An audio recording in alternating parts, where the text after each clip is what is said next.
সাবেক প্রধানমন্ত্রী বিএনপির চেয়ারপারসন বেগম খালেদা জিয়ার রোগমুক্তি, বিএনপির ভারপ্রাপ্ত চেয়ারম্যান তারেক রহমানের সুস্বাস্থ্য দীর্ঘায়ু কামনায় বিএনপির জাতীয় নির্বাহী কমিটির সদস্য মিজানুর রহমান ভূঁইয়া মিল্টনের উদ্যোগে দোয়া মোনাজাত অনুষ্ঠিত হয়। নগরীর হালিশহরের একখান কনভেনশন হল সন্দ্বীপ উপজেলা বিএনপির অঙ্গ সহযোগী সংগঠনের নেতৃবৃন্দ লইয়ে এই মোনাজাত অনুষ্ঠিত হয়। এটা প্রধান অতিথি ছিল বিএনপির জাতীয় নির্বাহী কমিটির সদস্য মিজানুর রহমান ভূঁইয়া মিল্টন। সন্দ্বীপ উপজেলা যুবদলের যুগ্ম আহ্বায়ক শাহরিয়ার সজীব ও উপজেলা ছাত্র দলের আহ্বায়ক সুজাউদ্দৌলা সজীবুর যৌথ সঞ্চালনায় এটা বিশেষ অতিথির বক্তব্য রেখে ইস্ট ডেল্টা ইউনিভার্সিটির প্রতিষ্ঠাতা শিক্ষাবিদ তরুণ রাজনীতিবিদ সাইদাল নোমান।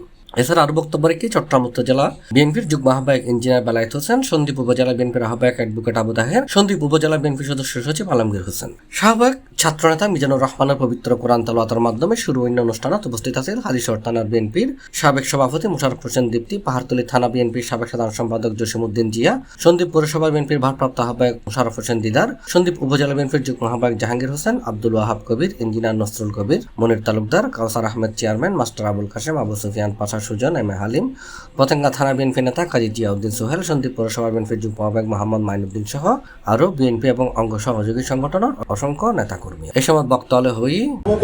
সবাইকে আপনাদেরকে পবিত্র মাহে রমজানের শুভেচ্ছা জানাচ্ছি। সাথে সাথে আপনাদেরকে আমি ধন্যবাদ কৃতজ্ঞতা প্রকাশ করছি। আজকে আমরা সংক্ষিপ্ত নোটিশে আপনার যে আজকে এত বড় গ্যাদারিং হবে, অবশ্যই হবে। আপনাদের দল, আমার দল, জনাব তারেক রহমানের দল, দেশনেত্রী বেগম খালেদা জিয়ার দল, এই আপোষহীনতার দল, তাদেরকে জিততেই হবে।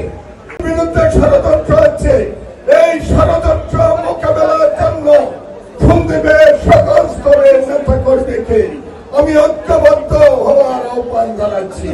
ইঞ্জিনিয়ার বেলায়েত হোসেন উপস্থিত আছেন, বাংলাদেশ জাতীয়তাবাদী দল সন্দ্বীপ উপজেলা রয়েছে।